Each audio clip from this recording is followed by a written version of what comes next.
Thank you for tuning in to the channel. Please like, share, and subscribe if you like the material. Jehovah's Witnesses purchased a property in Fishkill, New York for $57 million.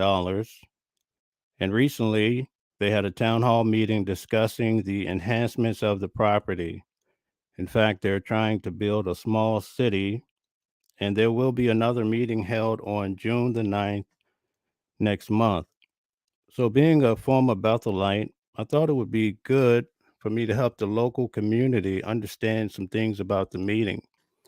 Many of us attended the hearing, but we did not stay for the portion where Jehovah's Witnesses executives spoke with the town and they brought up issues that the town probably wouldn't understand. And I know the local community wouldn't either. So that's my job. I'm going to explain a lot of the details about Bethel. I brought up the matter of child abuse at the meeting, but that was just to increase awareness about child abuse among Jehovah's Witnesses. That's not a matter to continually bring up at the meetings because they won't have a great impact in the actual legal decisions or the decisions that the town make. That's what I was at least told. But at least we have the awareness out there, and many of the neighbors are actually even speaking up about it. Before we get into looking and giving a rebuttal to the previous town meeting, the part where Jehovah's Witnesses actually spoke to the town executives, we're going to look at a testimonial from an ex Jehovah Witness, Kathy.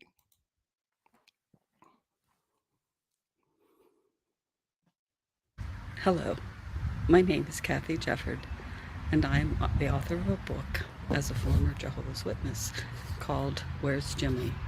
It's a lifetime search for a little boy's soul and discovery of my own.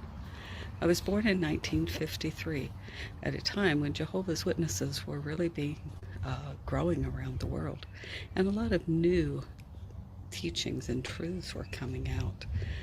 In fact, it's believed that witnesses celebrated birthdays up until about 1951, so I missed that by 2 years. But I was raised with a very strict father, and what was significant is the death of Jimmy. I was 8 years old, and he was my friend. His funeral, his death, had a great impact on my life. But I believed he would be in paradise. And just very few years after his death, it came out that in 1975 would be the beginning of the Great Tribulation. And then would start to usher in Armageddon and then paradise. Unfortunately, as often happens in the death of a child, their only child, Jimmy's parents, stopped being witnesses. They divorced, remarried, and joined other churches. My father refused, of course, that we speak about them. But I would ask, but what happens to Jimmy? And he said, he was never baptized. His parents are no longer witnesses, so he no longer has the hope of being in paradise. And that began a long journey of really taking a deeper look at Jehovah's Witnesses. I have been raised where we sat for 2 hours on Sunday morning, 1 hour Tuesday night, and 2 hours Thursday night, which is very difficult for a child. And we sat with the adults, as you all do, hearing words and stories that we don't understand. I was 5 years old when the Paradise book came out. It was supposed to be for us children, full of hope and the beauty of living in a paradise, a park with animals. But it was full of all the things that had to happen in the destruction of this world. It was scary. I'll never forget the cover of one watchtower that showed people screaming and running, and behind them buildings, political, government buildings and churches are falling.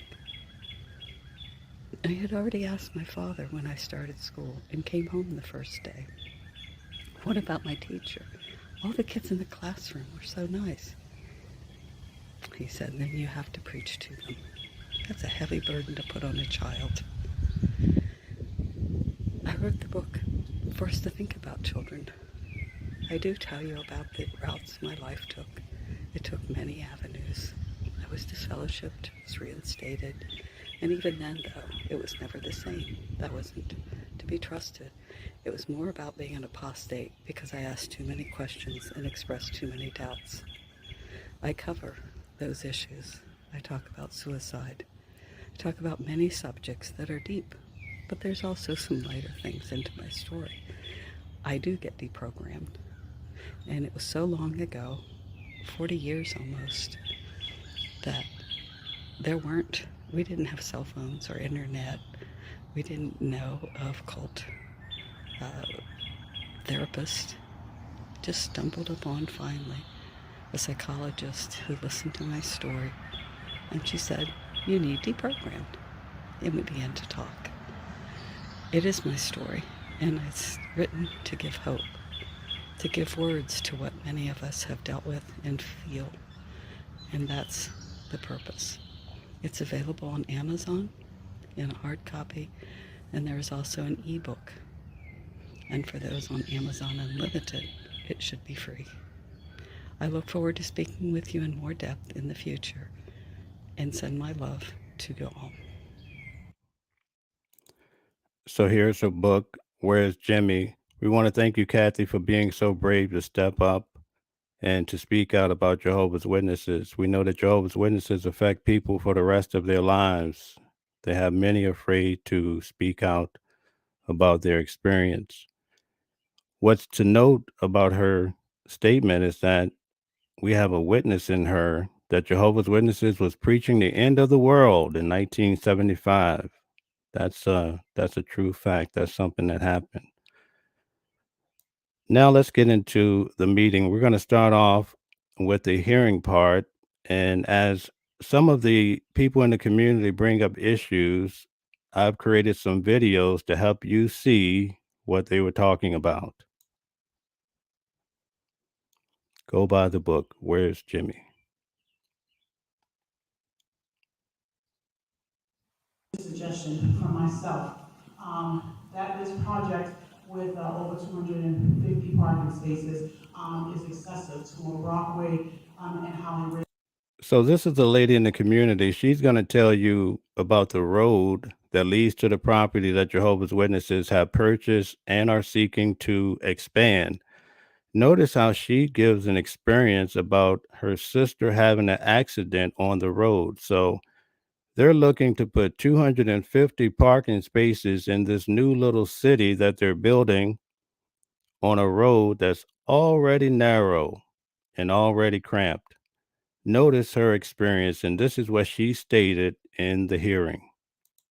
Road that only has one way in and one way out. In addition to that, since 2003, there's been a numerous amount of accidents that have occurred there. Unfortunately, I have foiled the Fishkill, I've foiled the state police, and I've also foiled. I just want to tell you guys, this road that she's talking about, there's a light at the end, and on a Friday evening around 4:35 to 6, you'll be stuck in traffic forever because that road leads to another road that's right by the bridge, and we literally sit in traffic forever. The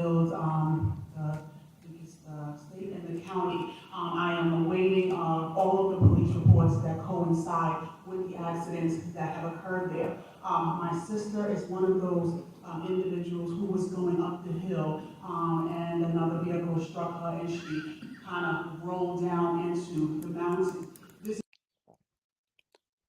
All right, so this is the road going up the hill where her sister had the accident somewhere along the way. But you can see that there's a lot of curves in this road. And now Jehovah's Witnesses have bus tours, and they have buses of their own that they shuttle intercomplex. So, in other words, if people here that live here need to do work in Warwick, they would get on the bus in the morning and go all the way over to Tuxedo, and they ride the buses. I'm going to show you those buses in a few. But her sister was coming up this road along the way, and she had an accident where she said she ran off the road and down into the little hill here. Let me show you that in a second.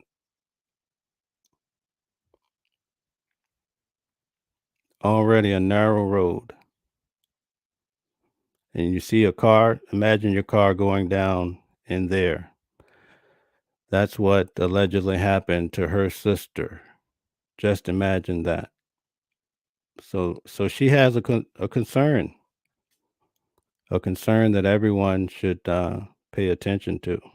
That's a steep hill to go down in your car.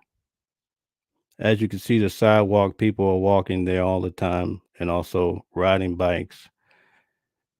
And they want to bring buses, and they also have tractor trailers that come up and down this road, as well as there's several developments back here. So here's another neighbor that brings up uh, her concern. Notice what her concern is.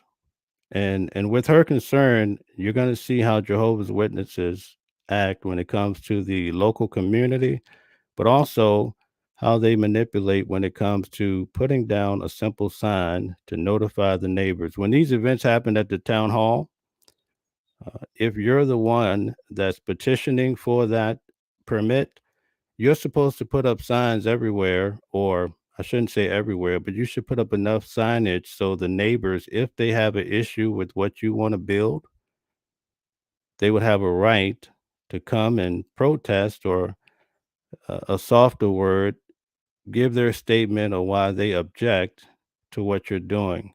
Well, Jehovah's Witnesses didn't give people that opportunity. Let's listen in. Lack of proper notice.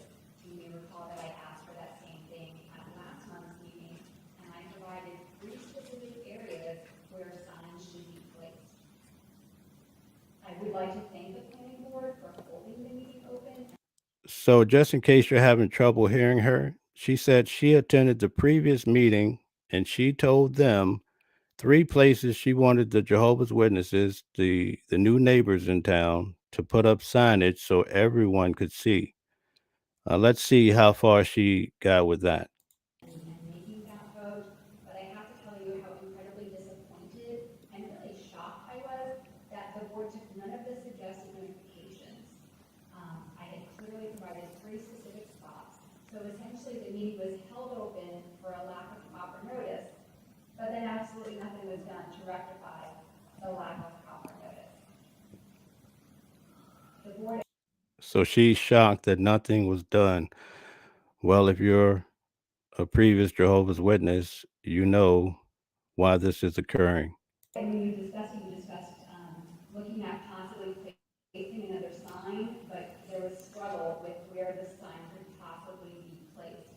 And not once, but twice, the acting chairman stated that he did not know where to put another sign. But he refused to hear from any of the people that were standing there. I had my hand raised, my neighbor had her hand raised. We weren't looking to go on and talk for another 5 minutes. We're looking to provide a solution to the issue because we all live here. It doesn't seem like perhaps you are that familiar with the area, but we could have helped you with that. Okay, so this is the top of the road. Okay, you can see this is actually at the light, and you can see someone has a sign up there about real estate or something, but there's no signs about Jehovah's Witnesses. Let's take the little journey here. No signs as far as Jehovah's Witnesses holding a meeting to get permits. Okay, so in this shot, we see Dollar General and a little shopping plaza. A lot of traffic in and out of there. Do you see a sign to notify people that Jehovah's Witnesses are going to bring in a lot of traffic? Here's a little fire department. Are we making them aware? No, no signage. So you drive down this road. This is the narrow road I was telling you about. And now we're introducing buses, more buses, way more traffic than usual. Here's an apartment complex on the left. Do you see a sign? Where's the sign? There's tons of people that live in there. How will they know? Will they know? So they don't have a clue. So you travel down the road. Jehovah's Witnesses are at the bottom of this whole road here. You see here in this development, no signage letting these people know what they plan to do. So tons of people live back here. You can tell by the different entrances and how long the road is. There's houses all to your right and all to your left. There's no warning for the people. Look at this road here. Do you see a sign? No signs. And now we're approaching the Jehovah's Witness property, all the way in the back of the road. And here you see a sign. You see that sign? They did just enough to get by. And if you're driving 25 miles an hour or whatever the speed limit is, how will you read that? Right? Now, this is the entrance to the industrial area that Jehovah's Witnesses are expanding. And what I find to be ironic is a nice warning for the Bethelites. It says dead end. That should be their first clue about their future.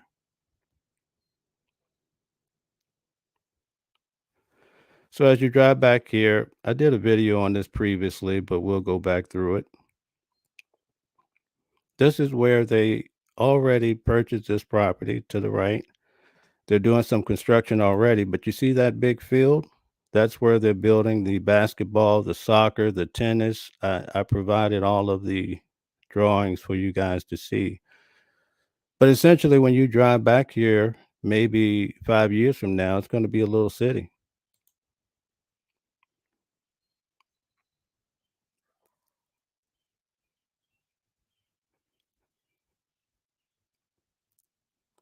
All the plans is for this field here. You see the sign jw.org. These buildings to the left are the housing, but over to the right, these buildings were already there for years. When they purchased the property, these buildings were there. So they're going to expand those buildings. You see their trucks and look at the buses. The buses are very similar to the buses that the prisons use, which is right down the street. So they already have their own buses, but they're also going to have bus tours. When I was at Bethel, I gave a lot of tours in 10 years. A lot of people come through and they actually donate in the lobby. So that's a source of income. They're not going to reject the buses, but here's the thing. They just want to get in the door. And once they get all the approvals they need, that's when they introduce the tours. It's like when they purchased this property, they had intentions of expanding, but they didn't ask for it right away. They moved right in, got acquainted with the neighborhood, and now they come back to build a city. That happened when I was at Wallkill. It happened at Patterson, Brooklyn, and now you see also over in Warwick. But this is in Fishkill. And again, that property was built for 57, purchased for 57 million.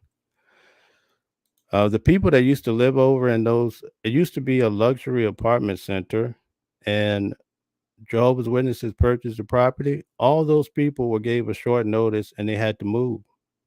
I think those luxury apartments were going for about 2,400 for a 2 bedroom.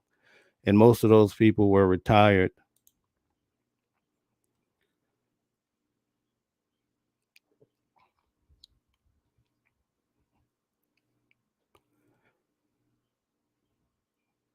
Very big property. And they need 250 parking spaces because it's going to be an epic center, but that's down the line. They won't tell you that up front. However, the watchtower rep was then invited to come back up and speak, but not the town residents. So it kind of seems like people that don't live in the town and don't pay taxes take priority over the town residents who do pay taxes. And I don't really understand, how that can be. It honestly got to the point where it felt so absurd. I thought you guys wanted to go ahead and provide a response to you as to where the sign could be placed. So I am the vice president of the HOA at Holly Ridge. The president was also here. So, for those that are coming in, this lady from the community is asking for another hearing, which was granted because she said previously, don't place the sign down at the bottom of the hill where none of the neighbors can see that live along the way going back up to the stop light. Put the sign up by Dollar General. And also, she mentioned various people that were willing to allow them to place signs on the property just so everyone can have a fair shot to come and speak up. Well, their strategy is put the sign with the least resistance so hardly anyone would show up. We could have granted permission to place it in one of the places that I had suggested on Holly Ridge property, right? We could have reached out to Streamside to see if we could get them to agree to put a sign on their property. So, I just don't understand the point of it was held open, and then people were encouraged to submit their feedback to email, to come to the meeting, but the same issue applies. How would they know that there is a meeting taking place? Because we still did not provide proper notice. The only sign is You hear that? She says, how will they know? Same question I'm asking. still down on their property where no one's going to go pass by, and it's not even facing the road straight on. It's at an angle facing their property. There was a traffic study that was done. It looked like over only 2 days, so not a full week, not over the weekend. And I mean, these are concerns. I don't know really what the accuracy of that traffic study is, and it wasn't taken over a full week. So again, just to recap, I'm asking you to once again hold the meeting open. I'm asking to have it properly noticed, right, at the 3 different locations that I specified last time, at the entrance exit to Hollywood. Okay, so she was asking to put the sign by the stop sign so everyone can have a fair shot. Now I'm going to give you a look at the apartment complex that they purchased, and you'll be able to see clearly how many Jehovah's Witnesses are living there, Bethelites, and it's a vast property for growth. You see their sign said jw.org and Watchtower. That's the main entrance. And just so you know, after the Jehovah's Witnesses move in, just like at Walk Hill, we had a gate system and we had a clicker. So you would hit the clicker and to gain access to the gate. This is something that I haven't heard them bring up themselves, but it's going to come up later if you continue to watch. The clicker that they have is what I put in another video. Every time you click that clicker to go through the gate, it notifies Bethel office. They know when you leave and when you come back, and that's how they found out a brother was going to the strip clubs at night because he was coming back at nighttime at 3 o'clock in the morning, hitting the clicker, and the brothers pulled him in and said, "Hey man, what you doing coming in at 3 o'clock in the morning?" And he fessed up. And the thing is, just so for the Bethelites that follow my channel, they had brothers following him first to the strip club so that when they asked him the questions, they could catch him in a lie. And that's exactly what they did. So they're going to put up gates, and we'll get to that later. So you can see the property.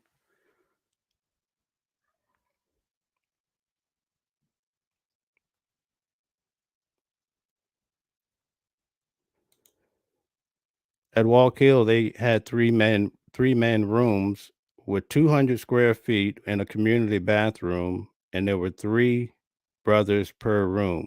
So can you imagine in these two-bedroom apartments how many people they have in one apartment?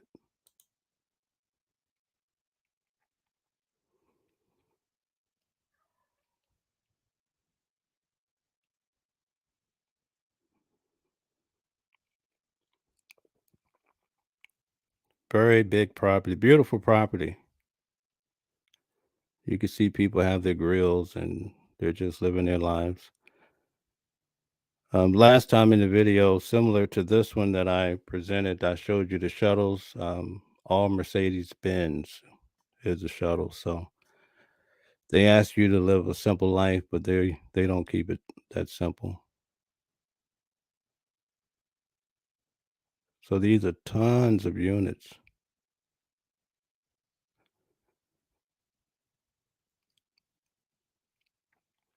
And you can see the Bethel Lights have their cars.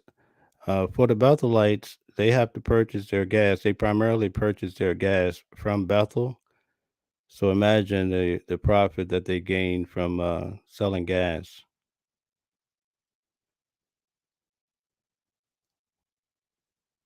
They have cornered the market. You can see here again, the sign said dead end. That's the first sign they should pay attention to. This is the congregate living. I did a video of a sister. I interviewed her back here, and she brought out some good points. I posted the video.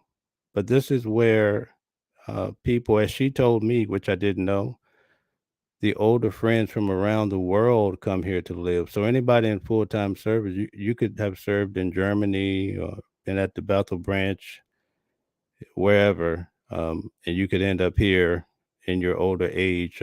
At Walk Hill, we call it the infirmary. That's the Bethel term. But the signage says, which I showed in the previous video, it calls it congregant living. And notice the views that they have. Remember, they sold the property in Brooklyn, right by the bridge. So, and I also did a video where I told you I talked to a Bethelite at the corner store, and he said this would be the new Brooklyn. Well, notice how these properties are aligned by the bridge.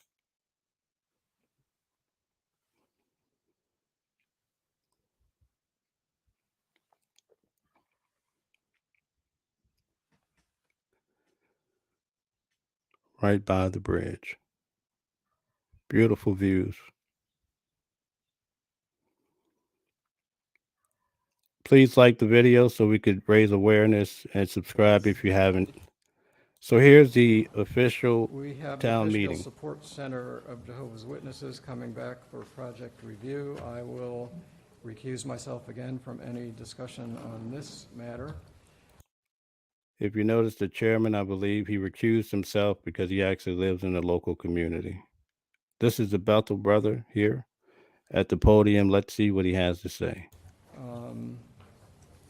It seemed like after the public hearing, comments were made. I couldn't hear any of it, but I could tell there was a gap between when I didn't hear people speaking anymore and when I came back in the room. So I'm assuming there was some further discussion about the Quite a bit of project. substantial discussion after the comments were received. Okay, that's what I thought. That's about as much as I'll tell you. Good, because I don't want to know Watch it on anymore. TV. I don't want to watch. We need the ratings. I don't want to watch the TV. All right, I'll be back. Item 10 on the agenda tonight, Fishkill Support Center of Jehovah's Witnesses Site Development Plan. Board to review submission made by the applicant's representative on So this is called the Fishkill Support Center. April 27, 2022.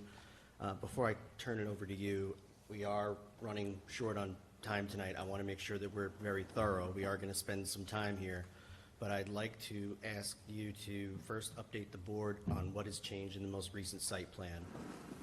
And then I'd like you to go through your letter dated April 27, 2022, in which you provided a discussion of some of the key items that had been brought up to date prior to tonight's hearing.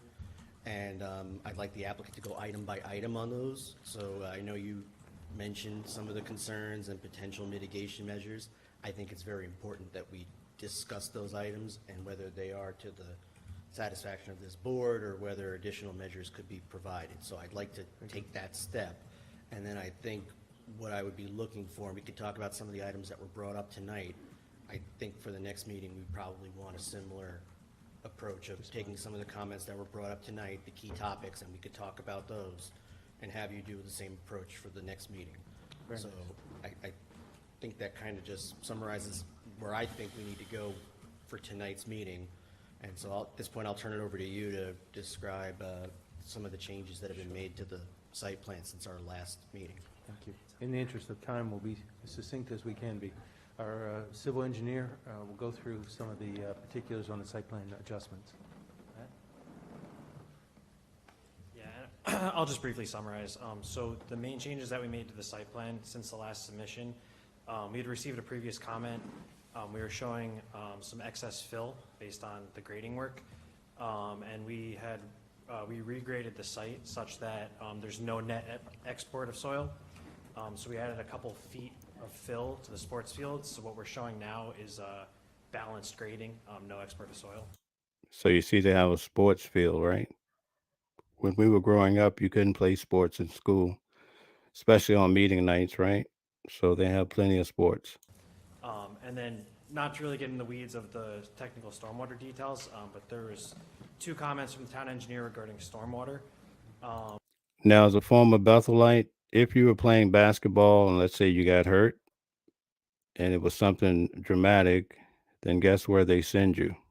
They send you back home.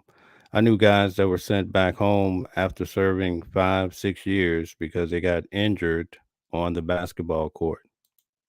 And basically what we had done to address those concerns, we added a small depression close to the existing wetlands, essentially to add some additional storage area, which kind of balances out the attenuation that we were assuming from the wetlands. And just for the board's input, basically the engineer had come back and said that the changes that we made were satisfactory, and there was no further stormwater comments. Okay, I guess at this point, they've referenced your letter, John, so maybe I'll let you address the comments in your letter before we go back to their memo where they address some of the public hearing comments. So John, I'll let you go through your memo.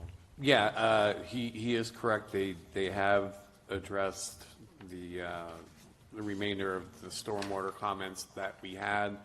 So as long as the layout of the site or the grading of the site remains the same, they will not need to update the SWIP that they have submitted. I think the 2 main items in our letter that we'd like to touch on with the board is, one, the traffic study scope that was mentioned previously. We provided a scope and the applicant provided a scope that was very similar to our scope, but we felt it was missing 2 critical items, one being a crash analysis and the second being an assessment of the Route 9D I-84 intersections in addition to the intersections that they had identified. So we feel that if they agree to add those to their scope, then it's appropriate for the board to authorize them to go ahead and get that study done. It sounds like they've already agreed to that and started the study, so I don't know if it makes sense to authorize it. It sounds like they just assumed they were going to do it anyway, and it's underway. The other item was, in their responses to public comment, they did make some, they alluded to the fact that they may be able to adjust the location or the orientation of some of the ball fields and meditation areas to. Did you notice that? Meditation areas. Since when do Jehovah's Witnesses meditate enough that they would have meditation areas? Times have definitely changed. Appease some of the public concern. So if they're going to do that, it sounds like they're potentially good. I'd like to challenge you guys to reach out to your family members that are Jehovah's Witnesses and ask, do Jehovah's Witnesses have meditation areas at Bethel? And just see what they will say. Ideas, but that's something we would obviously need to look at before we'd make any recommendations to the board as to whether they make sense or not, because we don't know if that results in additional grading, less grading, the same amount of grading. I would imagine it wouldn't change much, but it's obviously something that we would need to look at. Okay, so Dominic, we provided a scope, or CPL provided a scope for the traffic study. The applicant provided one. There were some slight differences. It did seem like, and I guess I can ask the applicant at this point, you said you had started a traffic study. Is that scope that you're using the scope that CPL provided? The additional requests in CPL scope, we have now requested of our consultants. So it will be included in the final study. So, Dominic, there's no authorization at this point. They've concurred that they will follow that scope that has been provided by our consultants, so. As they say, the proof is in the pudding when the traffic study comes. Yeah, Shara says, we were told meditation was demonic. Robert says, meditation is thought of controlled by Satan. Exactly. Back, make sure that it complied with not only the scope that they prepared, but also the comments that CPL had provided as well. But ultimately, it'll be up to the board to accept the findings of that traffic study. Okay, so there's no action at this point. They've agreed to follow that scope, so. Correct. We'll just wait to see what they provide, and our consultant would then review it. Correct. Okay. So, I think you were out of the room when I mentioned this, Dominic. My suggestion would be, at this point, the applicants provided a memo on dated April 27th, where they provided a discussion of some of the key items that had been brought up prior to tonight and prior to some of the emails received. Now, I want to make a clarification because in the comments, there are a lot of people, especially active Jehovah's Witnesses, that like to give rebuttals. So Jehovah's Witnesses do encourage people to meditate on spiritual things when they're studying the Watchtower, the Bible. So in other words, it's passively something you would do, like you'd read something. Oh, Jehovah is the true God. Let me meditate on that. Oh, he's the true God. Yeah. But as far as having a meditation area, that's a whole different ball game, and that's what we're focusing on here. Jehovah's Witnesses have never had a place where you could just go and meditate, similar to yoga. In fact, I saw an article that they wrote about yoga and that type of meditation, and they said, no, no, no, no way. My suggestion was to go through that item by item and have the board's opinions on offered mitigation measures. And then at the end of that, we could circle back to some of the items that were brought up tonight that would be appropriate for a follow-on memo for the next meeting. Ashara says, meditation to them is reading a publication. Exactly. And you better not veer too far to the left and come up with critical thinking, or you'll be out of there. Disfellowship, discommunicated.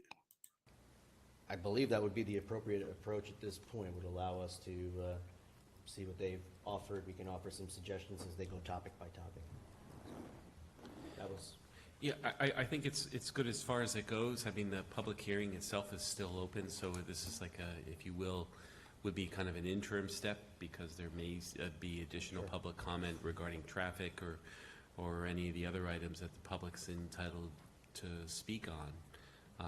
But I think it's kind of, if you will, it's kind of like checking where the applicant is identifying relative areas of public concern and perhaps getting input from the board at this point. But it would be premature to, I think, head to any kind of determination.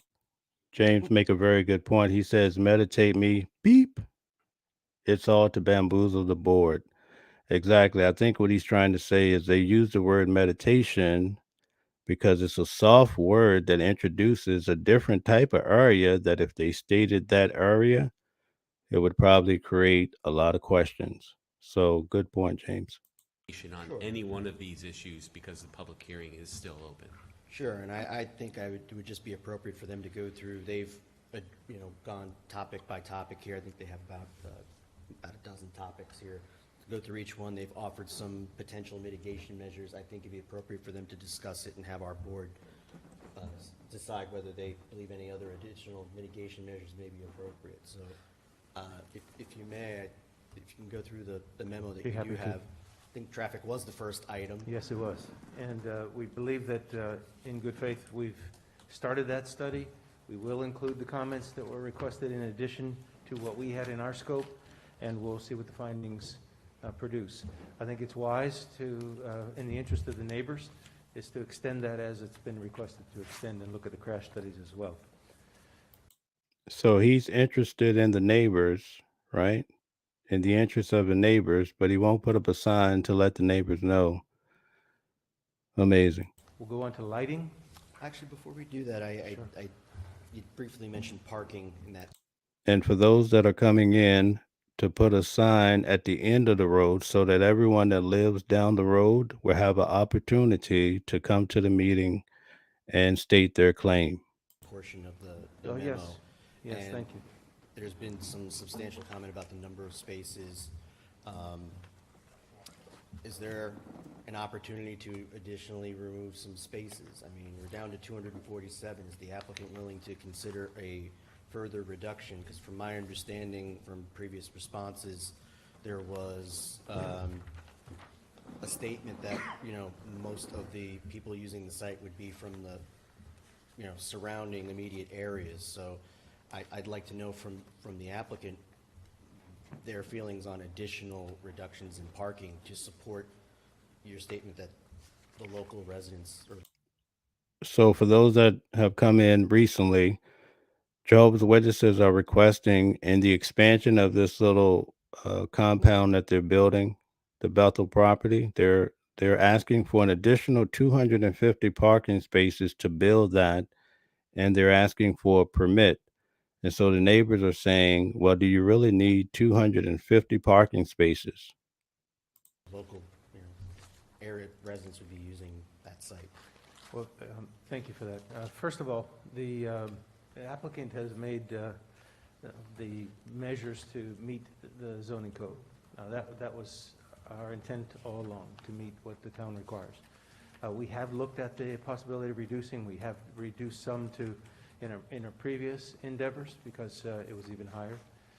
We've taken those and into green space with pavers, green space pavers. The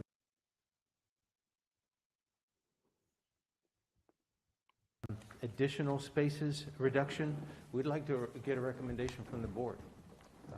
We believe that the James says, when will they learn they're dealing with a multi-billion-dollar corporation? Great point. the numbers that are there justified by virtue of who uses it and the coming from the residences.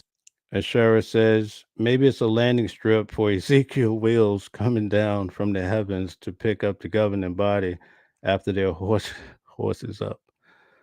Summer says, I love listening to your voice. Oh, okay, thanks. To the building. We do not, and want to make it absolutely clear to this board, this is not a facility to serve outside interests of Jehovah's Witnesses. This is for the group that lives in Rivercrest. That's what the office building is for. That's what the recreation facilities are for. So it's not that we're going to bring in, as was commented tonight, busloads of people for soccer tournaments. It's just not what we do. So, and I know you'd mentioned this, and you had done this, so you had reduced the parking, and I know you land banked some. So previous to this, the community came in and presented their facts and thoughts at the hearing part.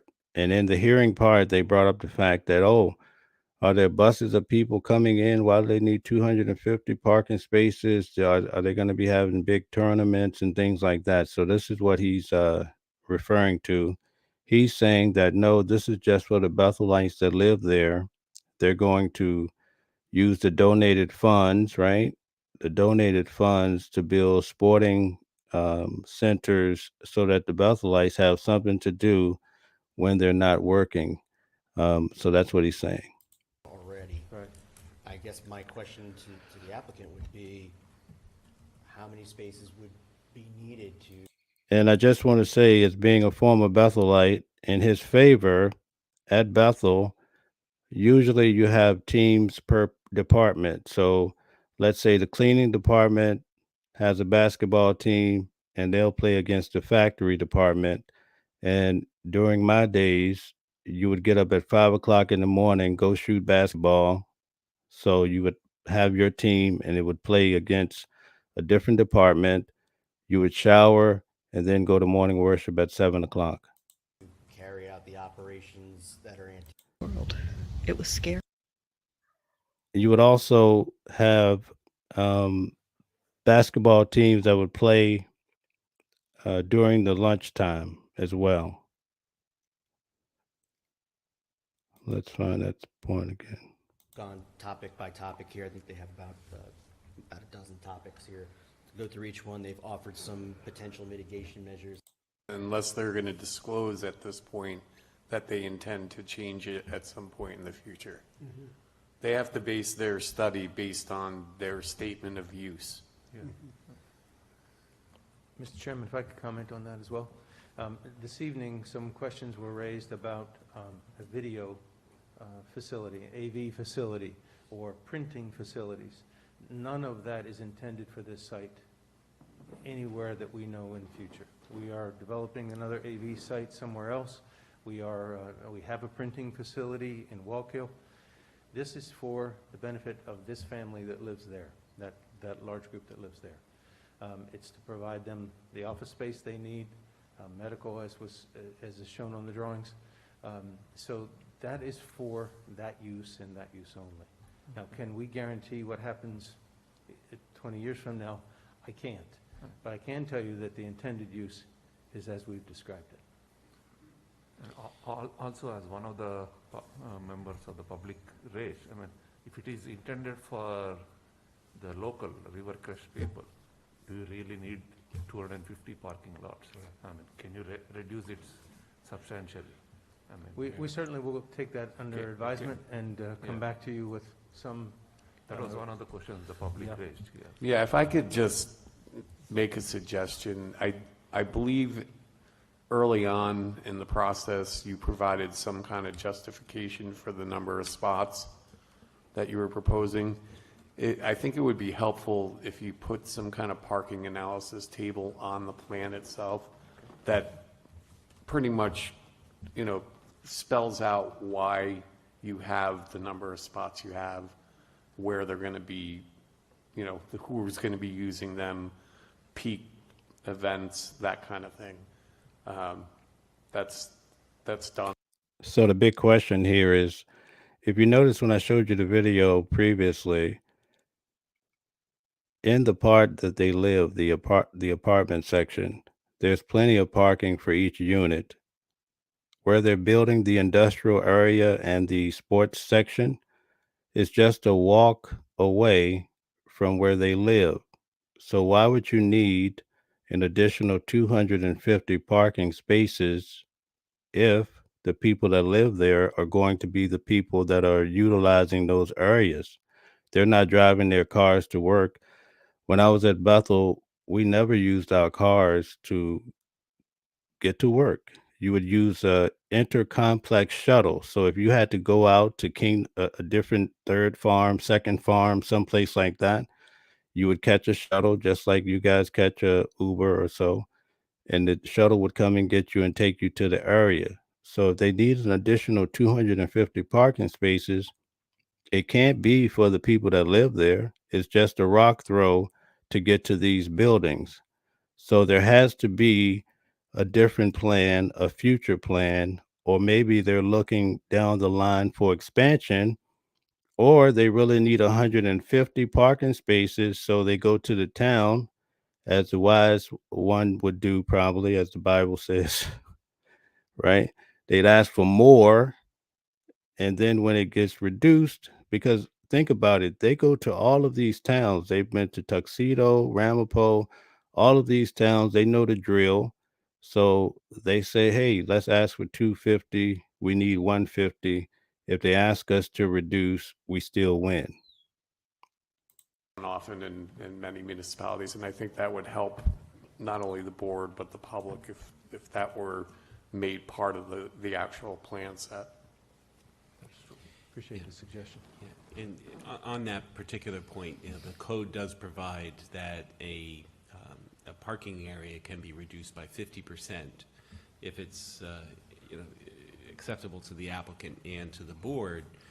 where that area would be reserved for additional parking or construction of parking in the future. Basically, it would be land-banked parking. That's one option. But I also, if I may briefly touch on the comment that you had, Ravi, about the intended, the use. And while we don't know what happens in the future, we can kind of protect ourselves in the sense that, just similar to the Healy project, where I mentioned that I included a narrative regarding the limitation of the use. The use is limited to what the applicant is saying that they're going to use the property for. So if and when, a project comes before you for approval, my suggestion would be to include that restriction there as well, so that if there is a I just want to say there's a lot of people here from Australia, Norway. We have a lot of different countries being represented in this live, and I really appreciate the support. And I look forward to getting to know you guys. substantial change in the future where use that's not contemplated now is being introduced at a later time, that could potentially have impacts, or planning concerns, they may very well have to return to the board at that time. So you mentioned a reduction by code of 50%. So if the applicant by chance, I'm throwing an arbitrary number out, thinks that they only needed 50 spaces, that would be more than 50% reduction, so that would not be. Yeah, I think the current proposal is what, 247? 246 spaces. So 50% of that. Of the required. Of that, but bear in mind, I don't think it's entirely up to the board to make that determination, because it also has to be acceptable to the applicant for their intended Yeah, I guess I'd use just of like to that know, area. how far can they truly. You can't, it's not a unilateral decision, by the way, to say whatever, it's this applicant or any commercial establishment to say, well, we're only going to give you half the parking that you're. Alex says, yes, it's all about money.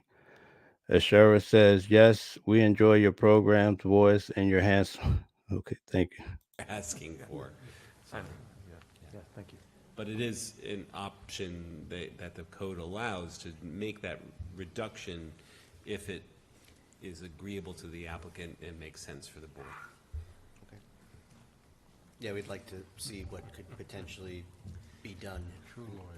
In terms James says, because they're not going to build parking places, they're just looking to erect buildings to sell. Yes, Jehovah's Witnesses went from being a printing company to now a big real estate company. of reduction. Yeah, for the next meeting, if you can come up, for the next meeting, if you can come up with a number that you would like, some lower number. We'll take a look at that. I do have a question. In your James says he's from St. Lucia. We welcome you, James. earlier comments, you did mention that this facility would be primarily for the Rivercrest community, right? That's correct. And it's not the intent that to bring loads of people from outside, right? That's correct. Is there any way or mechanism that you thought about how to restrict that or how to verify, validate that? Like, I mean, How to enforce it. enforce it kind of thing? Like a gated community with a gate with passes only from the Rivercrest family? Oh yeah, they're gonna have gates now. That's a fact. To come in and use the facility, something like, I'm just putting it out, but So hearing are some of there the any public recommend- comment about the restricted use of the site, just for our folks, it seemed like that wasn't a real popular view for consider. See, right now, let me just show you how smart they are. In the hearing part, the neighbors didn't bring up anything about gates because right now there's no gates up and they've been there for years, right? They're waiting to get those final permits and then the gates go up. I overheard a neighbor the other day. The son wanted to go play softball because he saw Jehovah's Witnesses playing softball. And the mother says, oh no, they're not going to let you go over there and play with them. And you know why? Because you're wicked. Consideration this evening either. So I don't know that I have an answer. If you're not a Jehovah's Witness, you're like the people of Noah's day. you're going to die in the flood, right? That's what they teach. But instead of you dying in the flood, you're going to die by fire this time. How crazy. For you tonight. But we certainly can take a look at it for you. Yeah, one of the public comment was about that, right? So they have a opinion that outside people may come in and start using the facility, but you said that it's only for Rivercrest family members. So Yeah, and again, that can be part of your restriction if, as to use, not only use of the building, but use of the site facilities as well, as Dominic has commented on. So that might be another way to. Summer says, didn't Jared Kushner purchase Brooklyn? I did see that. I think that's true. To manage that request. yeah. Okay, so we have people here from Switzerland and the Cayman Islands. We welcome all of you. Ashura says, yes, Trump's son-in-law did so. Okay. Lighting? Yeah, I'd like to discuss lighting, please. Sure. So just to clear up a few things, some statements have been made in the public, by the public, for us, about us, relative to lighting. On the fields, ball field and soccer pitch, there can be no lighting provided. So it is without light completely. Okay, want to make sure that that's understood. They don't want any light. The only light you're going to get is the new light from the governing body. Also, the idea that we would have these lights on until 11 o'clock at night, that's not accurate as well. So what we have done is provided the cut sheets for high cutoff, low glare, dark sky compliant light fixtures for the parking areas. They have an automatic shut off in our organization at 10 o'clock and an automatic come on at 6. At 10 o'clock, you better be in bed and getting ready for morning worship in the morning at 7. a.m. And then security lights that stay on in those parking areas. That's it. The tennis court and basketball court, they have lights on them. That's a restricted use. Right now, according to the EAF, that was 6 to 9 for its usage. I guess my question would be whether lighting for the tennis courts and basketball courts are needed. I mean, to have that happening after dark seems to be a concern of residents. So my question is whether that, we would even want to have lighting there, because that would encourage activity after sundown. We would consider that dawn to dusk possibility, if you'd like to have that I think considered. so. I mean, you heard the public comment tonight. I think. Ashura says the highest members of the order have mansions in London. Looks like we've been down that rabbit hole. Good times. I think anything that the applicant can do, but I think the idea of having lights on until 9 o'clock encourages activity on those surfaces till that hour, and I think we would like to see that not take place. So is the board satisfied with the light fixtures? I have video that I'm going to be sharing with my subscribers. They were playing something sound like a drama at 10 o'clock at night, and I couldn't even go to sleep. It was so loud, but it sounded like a drama. Maybe you guys, when I post it, you can tell me if it's a new song. It's definitely something that I wasn't used to, but they had it pumping at 10 o'clock at night, and it sounded really eerie.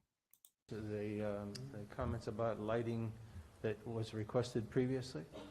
I would ask I don't know, John, if you had a chance to review those. Yeah, the lighting fixtures they're proposing are Also, at 6 o'clock in the morning, sometimes you can hear all the applause and cheering. I don't know what they have cheerleaders or what, but you hear someone cheering everybody on 6 o'clock in the morning. That was brought up at the hearing part. The previous part, some of the neighbors could hear that right over the tree line. in compliance with what's typically being used in sites like these, not only in Fishkill, but in other municipalities that we work in throughout the Hudson Valley. Okay, And one further point on lighting. please. No lighting will be installed in the northernmost pavilions that are close to the northern property lines there. Those are also the pavilions that we discussed moving south and west, and there's no lighting in those. Okay. So, all right? Yes, any other board comments on lighting? For the new people coming in, please like the video, share, and also subscribe. Like the video so that YouTube puts it out there for more to see. Okay, go to the next topic. Very good. Noise was the other. The pavilions were commented on, the ball field, baseball field location and soccer pitch. We looked at all three of those for movement away from the property lines because that's where the noise obviously is generated and was commented on very strongly tonight. So moving those facilities away from the neighbor's property line is our intent. We can turn them as well so as to get the noisiest part of those functions, the goal areas, the plate area, further away, as was commented in our notes, away from the property lines. Additionally, we'll get into this on tree buffering, but part of what will help to reduce the noise is get a tree buffer close to those activities. And that's part of our proposal as well. Okay, have you considered any additional Well, on a good note, at least they want to put more trees in. noise barriers? I know tree buffering is something, has noise barriers along that property line been considered for additional reduction? I mean, tree buffer is certainly helpful, but I'd like to. But the noise barriers that are typically done along highways, et cetera, are strongly viewed as eyesores. Along that property line where those folks live above us and looking down on those or try to get through those with a view, we think that that would be actually more offensive. We'd like to try to do it with as much natural material and approach as we possibly can. They want to use free material, but that's a factor that needs to be brought up to the people in the community because I think most people would want to have a barrier installed so that they can sleep and not be waking up to cheering, or at night when they're doing some type of drama. We don't have to hear that. So this is a factor that the local community should really lean on at the next meeting on June the 9th. This would be a great point because it appears they're trying to avoid paying more to put up a wall, noise barrier. Again, we're open to what the board would want to offer as possible solutions as well, but building walls or barriers seems to us to be counterproductive.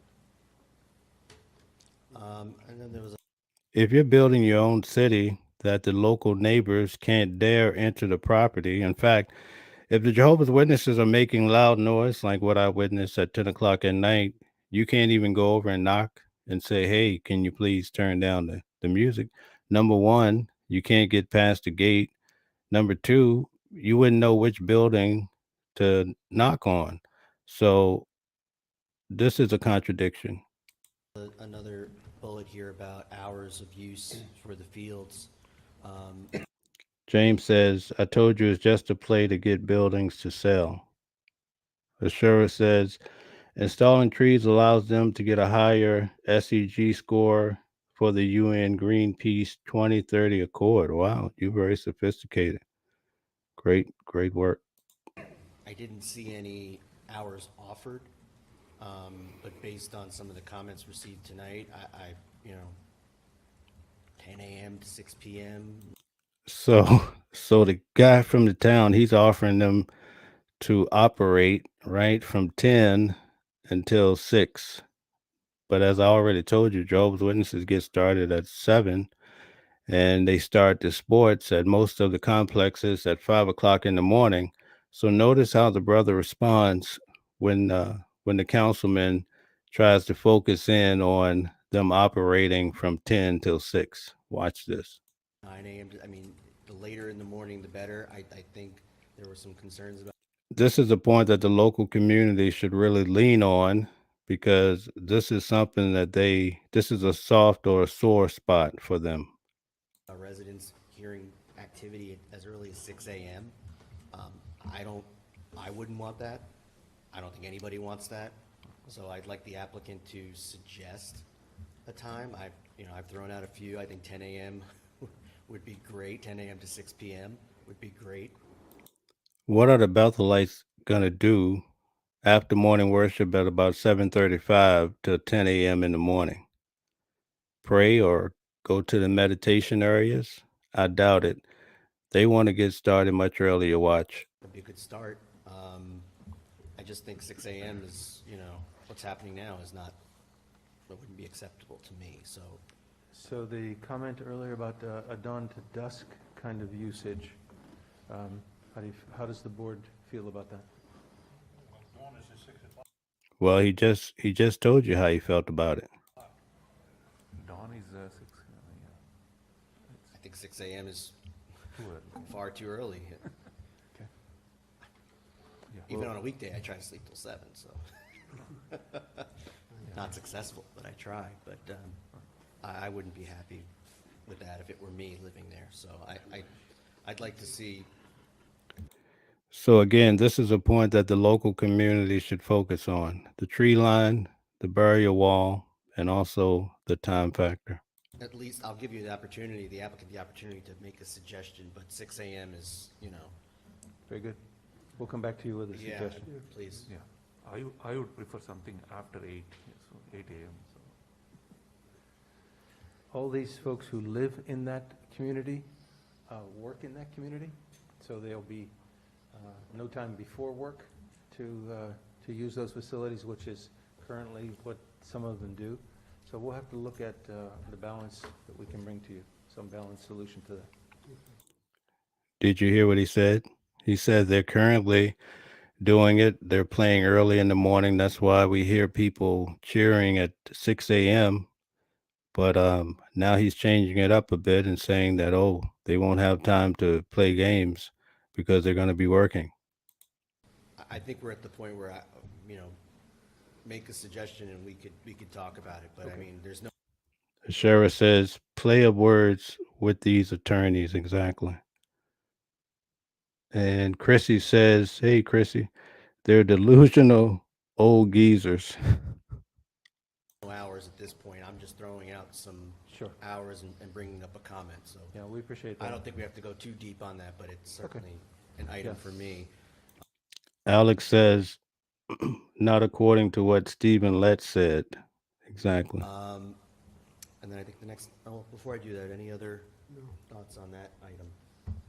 No, you covered what I wanted to talk about. And then the tree buffer was the next item. So the tree buffer for noise control is obviously preferred if it's close in to those functions. So near and screening off the pavilions, some of the key areas in sports, some areas to the southeast where lights could. Another point I wanted to bring out is that at this particular meeting, they did not send any minority brothers. So it's not a true reflection of Jehovah's Witnesses at the Bethel facilities. They only sent white brothers. Project, all that would be part of the tree buffering. The idea that we could perhaps work with the town and the homeowners association to get those off of the cap, because right now the only area that's not in a wetlands boundary or stream boundary is on the cap for those trees to be planted. The concern we have is that that exposes that cap to potential deterioration with the roots. So could we move those back up into the wooded areas that exist? We'd have to have cooperation and Chrissy says they're so racist. plan some planning with all of you and the residents as well to provide what they would like to see and what would actually be performable. I would advise the applicant to reach out to that board. We have no connection to that board. I would certainly advise that Summer says, when you believe in something incorrect, you rob yourself of your power. Chrissy says they would like the most Kingdom Halls here. Okay, great. Yep, the Kingdom Halls are the same way. And get their thoughts and maybe their willingness to work with you on a tree buffer. But I mean, I don't know that that's anything that we could. I think hold some of that anybody. land you control, though, if I'm not mistaken. What's that? Some of the land on that wooded area is controlled by the town, some by the homeowners association. That's what I understood. It's town, okay. But nonetheless, if we can work together with those who control that land, we'd be willing to take a look at how that might better everybody's interest. Yeah, if that's town property, then yeah, I would imagine communicating with the town board, I guess, would be the appropriate way to do. But yeah, I think approaching both the HOA and the town board about both would be very much appropriate and appreciated in consideration of Yes, Ashera, he's trying to get free trees. He's looking to be able to sell that property down the line. I have a video coming for you guys in Newburgh. They purchased 2 hotels, a diner, right? And so they're buying all sorts of properties that normally they wouldn't buy. this application. Now, the tree buffer and also the field orientations, those were not shown or reflected on the plans that were recently. They will be. What we wanted to see, again, what the public would offer additionally Understood. relative to that, and then we would position that.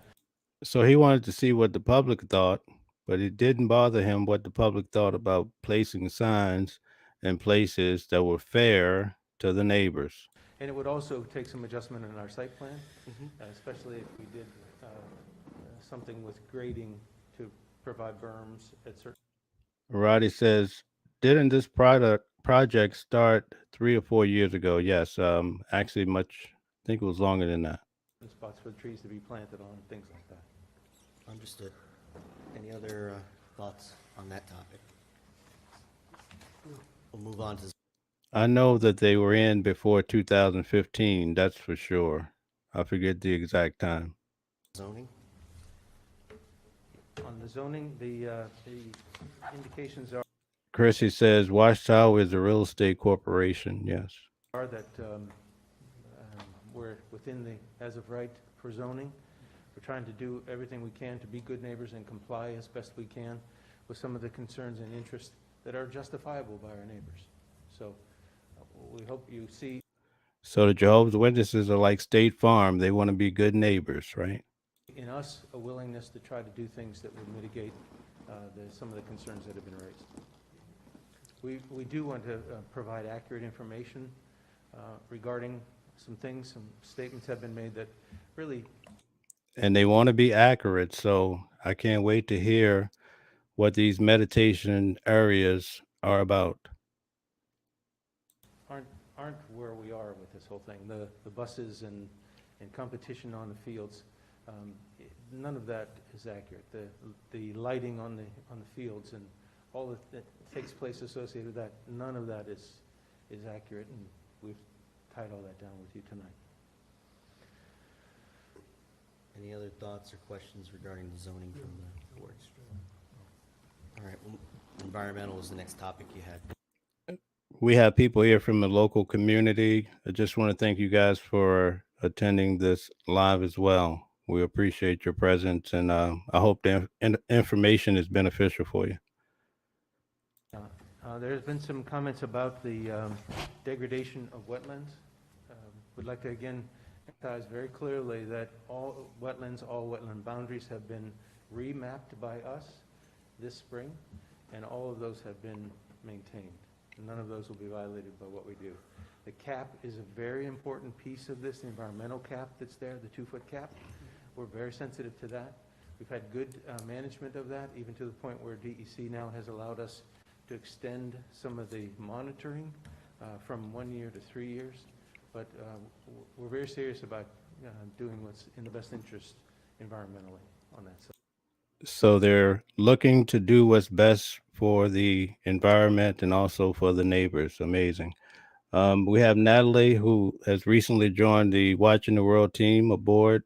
She wrote Cult Girls, a great book. I have my copy. It's really, really a new wave for ex Jehovah Witnesses to have our own first comic book, at least the first one that I'm aware of, and an excellent job. Check it out on Amazon. which, by the way, isn't an easy site, as you all know. And we did provide a history of the use of that site and the dates, the critical dates of when we came into the picture. I hope you get a chance to take a look at that. That's very revealing. I think you kind of hit the wetlands and the think so. environmental in one, so anybody on the board have any thoughts or mitigation or concerns that they want to bring up at this point right now?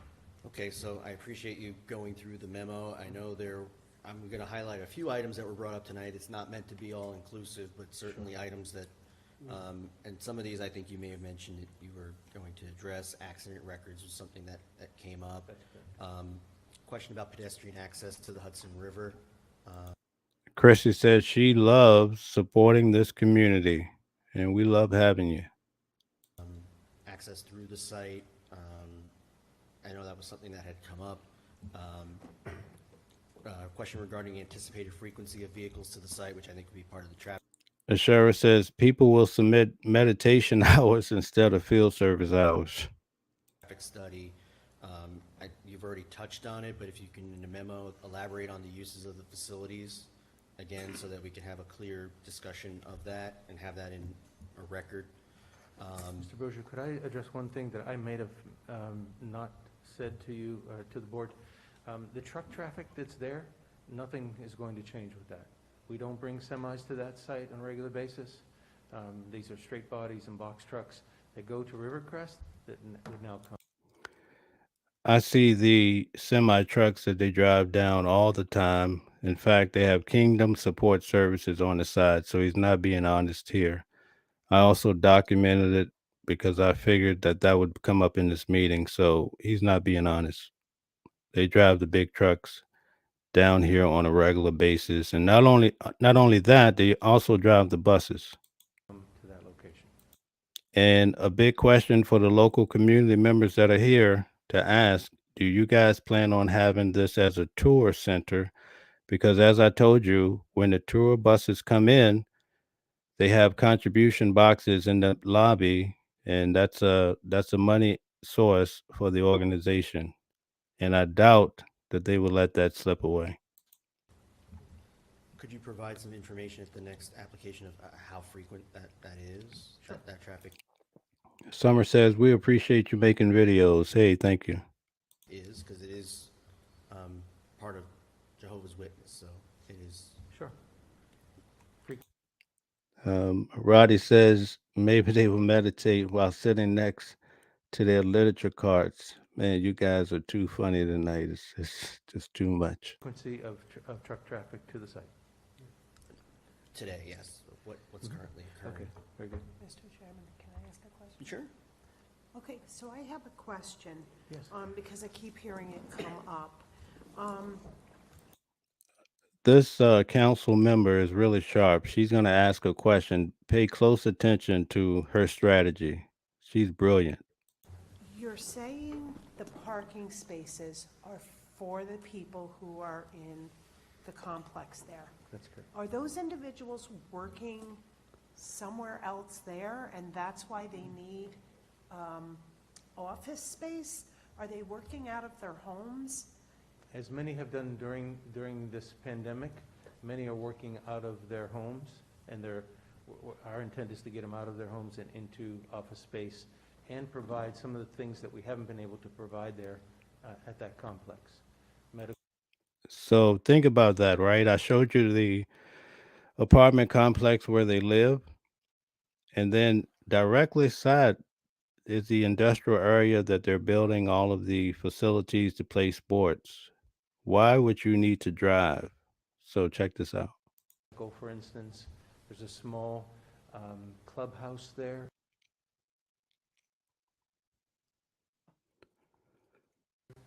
On the property, Rivercrest property, that houses some of the a pantry and food areas that people can come and get food for consumption, and then those are going to move over to that location. Okay, so essentially, because I'm having a little bit of trouble understanding, I want to understand, and I'm probably not the only one who's not understanding clearly. Sure. They're becoming a self-contained community, kind of, sort of? They get food there, they get their medical there, they work there, but now they're going to be working across the street. That's an accurate statement, yes. Okay. On many of So- our complexes, it's a live-work environment. A live work environment. Jenny says, thank you for the information. Very interesting. Hope more residents in the area come to the next meeting. And by the way, that's June the 9th. Problem is, most don't know the right questions to ask. And that's the purpose. Thank you, Jenny. That's the purpose of this video. I'm giving people the right questions to ask. Natalie, the engineers, electricians will get those luxury condos with toilet cleaners and celebrity status. Natalie also says the clubhouse is for the $400 whiskey and the contractors they are going to use. All right. Martha says, I thought most Bethelites don't have cars. Most Bethelites do have cars. Um, I was a former Bethelite for 10 years, so most have cars. I mean, your congregation, they send you out up to an hour and 15 minutes to your congregation. So, like at Walk Hill, you had people going all the way up to Saugerties, Kerhonkson. They go far, so they need cars. But the good thing is they can buy their gas at Bethel just like they buy their food at Bethel. So, see, that's why if you're in the local community, previously when they owned, when it was a renter's place and luxury apartments, a lot of those people were retired. So at night they would go up to the restaurant Leo's and have a drink and have some Italian food. They'd go to the Chinese place, right? They would go to Dollar General just to get some knickknacks. Well, think about it. The Bethelites, when COVID hit, they couldn't even go out and mingle with the public at all.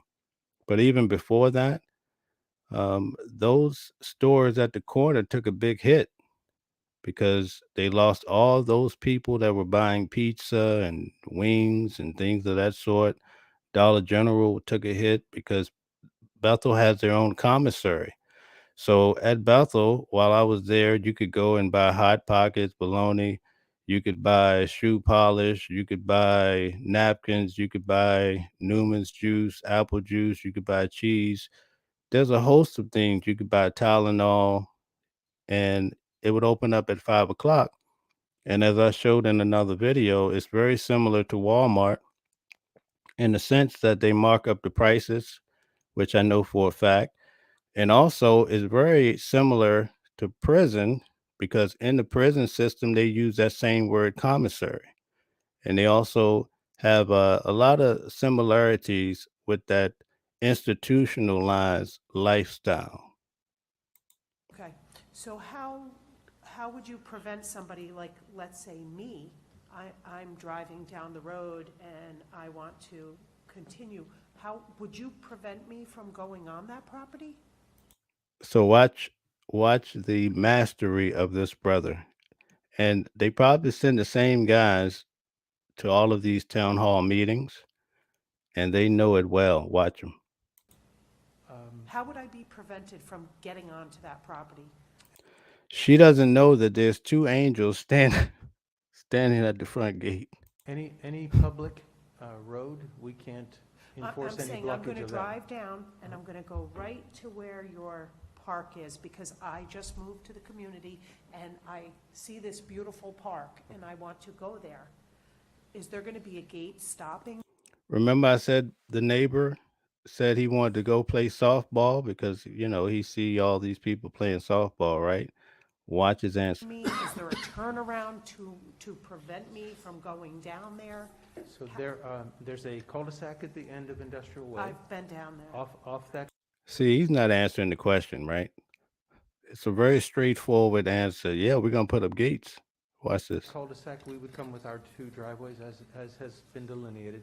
And yes, there are gates at those locations. Okay. I think if you perhaps made it a little more clear, because obviously there's a lot of concern with the general public in that vicinity. I think that might, you know, either alleviate some concerns for citizens or perhaps bring up a couple of other areas where there might be a little further conversation. Okay. To try So, to keep like a clear- everybody happy. This is a situation where Okay. it's tricky. Yes, thank you. Maybe clear access to the river, things like that. That was actually brought up. Yeah, That was because, brought up during the yeah, hearing. we don't have any, that I'm aware of, any access to launch a boat that I'm aware of. If I were living there, I would hope we wouldn't be opening it up for people to come launching boats down there, but, Across the tracks. Yeah, I don't know where is there a place? I don't know. But- yeah, I'm not sure we can accommodate that, but we'll certainly look at the comments that you're making, though. They're valid.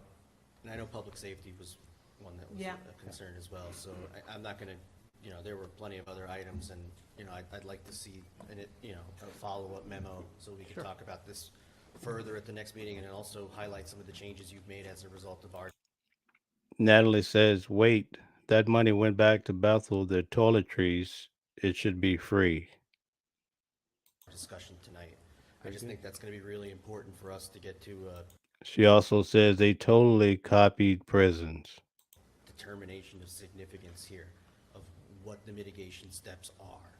And the traffic study will be probably the cornerstone of that, but certainly some of the other items are gonna be very important as well. So I'm gonna go across the board. Any other items that we want to discuss at this stage?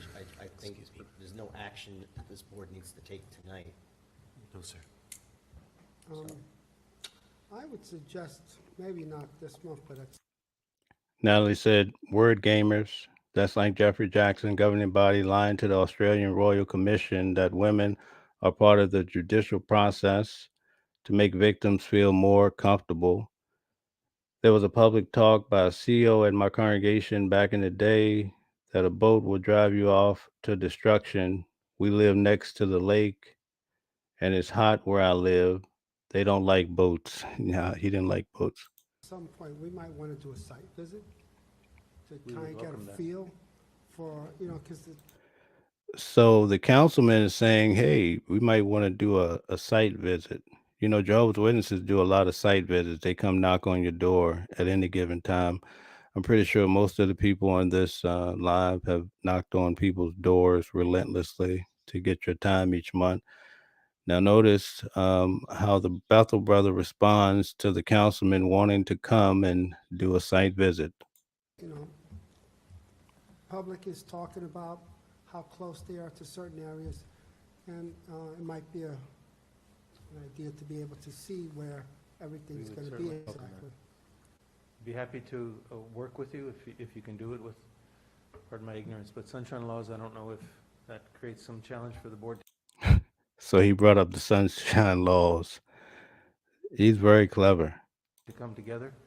But if not, we would certainly be happy to host you there and take you anywhere you want to go I and think let you at see this- what you got to see. At this point, perhaps at See, he interjected the sunshine laws for a reason to try to mitigate that site visit. the next meeting, you offer some suggested times for us, usually Saturday mornings or when we do, we've done previous site visits, so you suggest well, We'll look at it for the next meeting.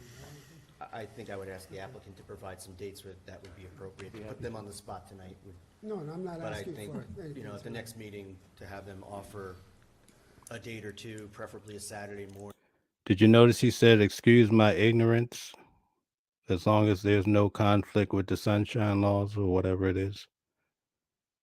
That was great wordplay. Where our board can walk the I site. sleep in on Saturday mornings sometimes. I hear you guys up at 6. Yeah. There you go. Very good. We'll make some suggestions. Okay. I think that's all for us on this item tonight. Excellent. Thank you. Thank you very much. Thanks for your time. Thank you. Thank you. All right. So thank you guys for tuning in tonight. I think this was a very productive live and a virtual little town hall discussion that we had. A lot of people from the subscriber section have sent letters, called in, sent emails to the local town hall councilman. And I think that's powerful just to show people that there's pressure, full court pressure, since they like basketball. We're giving them full court pressure all around. And I think it's marvelous. I know for a fact that someone from Germany and someone from Australia actually sent emails, and the person from Germany called, and I can imagine that that was unexpected. It takes a lot to actually make these type of videos, especially coming from a background where you used to be a Bethelite. A lot of you were pioneers, right? A lot of you were circuit overseers. I've come across a few in the comment section. So it's beautiful to see that people are rallying together. When I first started making these videos and decided to step forward, it took a lot. I can't even explain to you guys how much it took for me to do it. But the one thing that I did not expect is that for, you know how in the Kingdom Hall you have what they call cliques. So let's say I guess they call it the congregation overseer now, but back then they called it the presiding overseer. You have groups of people that adhere or cling to those people, and then some people get left out. Then you have division. Next thing you know, everybody's fighting. I didn't know that even in the ex Jehovah Witness community, there would be divisions. But I think that as long as we can continue to work together and all strive for the same purpose, we can bring awareness. Like when I got up and I spoke about child abuse, even though that's not a big topic that will probably be brought up again, look at all the awareness that we're spreading around the world. And I think that's beautiful. So as we continue to do these lives, I want to encourage you to, even if you don't want to get on the video, submit an audio, send an email, but just do something, because this is a crucial time for each and every one of us. And I really enjoyed all of the comments in the section. And it's amazing that we have people from around the world here tonight: Australia, Germany, St. Lucia, Cayman Islands, Germany. It's amazing. It's mind blowing. So there's a lot of work to be done. And I think that all of us are fit to do that work. And even if you can't make videos, you can do something. If it's just a little comment, and if you comment on my videos, typically I try to read most of them. So that's your comment for the watchtower. And think about it. You used to give all those watchtower comments and knocking on doors. Don't lose that talent, because we need that talent now as we all muster up together to bring awareness to cults, and not just Jehovah's Witnesses, but there are a lot of cults, and people don't realize all of the lives that they alter. And the biggest issue that I have is that a lot of these people they're born into a family. It's almost like you're captive. You come in at one, two, three. The same parents that feed you are the same ones that give you this religion. So then at 12 years old, you get baptized. 10 years old, 9 years old, 13. You don't even understand life. So then you take a few science classes, you turn 17, 18, you say, wait a minute, this don't add up. I don't want to be a Jehovah Witness no more. And you know what happens?